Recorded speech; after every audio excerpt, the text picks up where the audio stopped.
Good morning, students.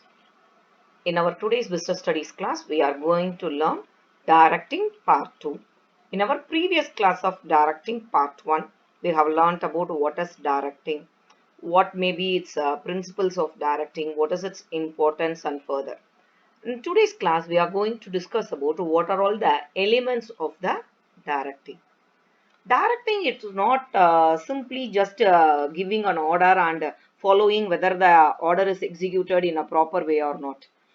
It has to be communicate the work assigned to the employee, and it has to be supervision of the work should be done, and the leader of that particular team has to motivate his entire team to achieve that target in a very short and quick crisp manner, and he has to impress that leader. The team leader should impress his teammates to follow in a right way. So this elements of directing is bundle of supervision, motivation, leadership and communication. Students, all these four parts are, we can say that the four pillars of directing. We said that in the functions of series of postcard we have talked about what is planning, organizing, staffing. Fourth part only we are discussing about directing. Okay, in this fourth part of directing we have four pillars which are majorly supporting this directing at supervision, motivation, leadership and communication. In the four elements of directing, we'll start with what is supervision. The name supervision simply can be understood by the way that somebody is taking care of our work, somebody is guiding us. But this term can be expressed and understood in two ways. That it can be understood on element of directing, and it can also understood by as a function performed by the supervisors in an organization. It will be definitely followed in a hierarchy. So the top level management will look into the middle level management. There they will look into the lower level, where that lower level person will look into his subordinate and their final level employees. So wherever there is a flow of communication, completely everywhere the supervision is a supervision takes place.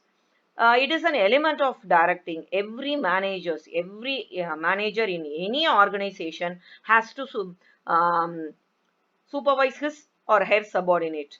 So it can be understood as the process of guiding the efforts of the employees and other resources to accomplish the final task. The supervision can also understood, as we said, function performed by the supervisor. That is a person we can consider here. Supervisor is a person who is considered in a managerial grader of this organization. It will be following in the operative level or reporting level, we can say.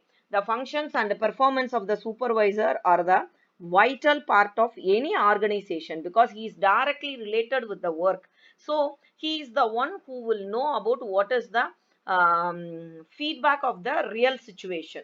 So he will immediately report to his superiors. So where the top level management cannot come and interact with the low level management people directly at all time. At the time, the person who is supervising their work is the one who have a contact between his subordinate and his superior. The next one is motivation. We said that the team leader should motivate. Here, the team leader refers to that the person who is leading that particular task. Like we can say a small group of people is under a under a manager. That manager has to motivate them to achieve their target. It has to be that human resources should be achieved properly, and it has to be. That the human resource has to be keep them a dynamic, aware and eager to perform their duty. It should be achieved. This motivation can be achieved by both monetary and non-monetary incentive. Monetary incentive means some achievement has done, then we can award them with a certain amount like incentives, perks. And a non-monetary simple promotion, something rewards, reward of memento, something other. So whatever may be, all these type of motivation is helpful for the employee to achieve him and make him to work in a better way. Leadership. It is a huge and vast type of topic in management. But how an individual can influence the other is thus called a leadership. So leadership is the vital part of directing. Only through this quality, the manager can inculcate trust and zeal among his subordinates. So it is a big and huge topic. All these topics we will discuss in our future classes. The last one is communication. Even this is also one of the big one in this current scenario, where a person is validated not only with his technical skill, also with the soft skill, like how he is behaving with others, how he is communication, the art of, there is a separate branch of study called the art of public speaking. Some people can talk very commonly with all, but when they ask to address a group of meeting, group of people are gathered for a meeting, they all started to hesitate to ask. The communication should be a proper one. It is a very sharp, and this manager has to continuously communicate with his subordinates and also report to his superior, where he has to balance between the subordinate and the superior.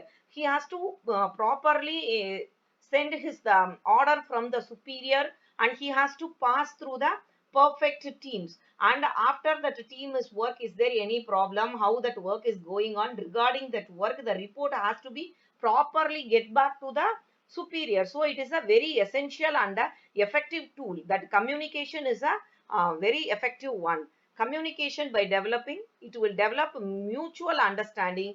It inculcates a sense of cooperation, which build an environment of coordination in the complete organization.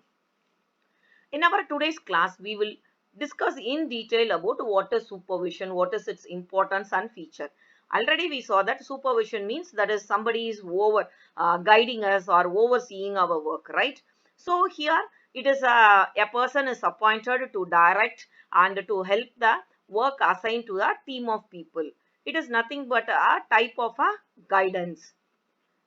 Importance of supervision, it is very important. Why we have to call supervision is a very important one in the management. There are, we can put that importance in a five different part. That it ensures issuing instruction, it facilitates control, it maintain unity and coordination among the organization, and facilitate communication, and it sends the feedback. Now let's discuss about one by one. Ensure about issuing instruction. First one, ensure issuing instruction.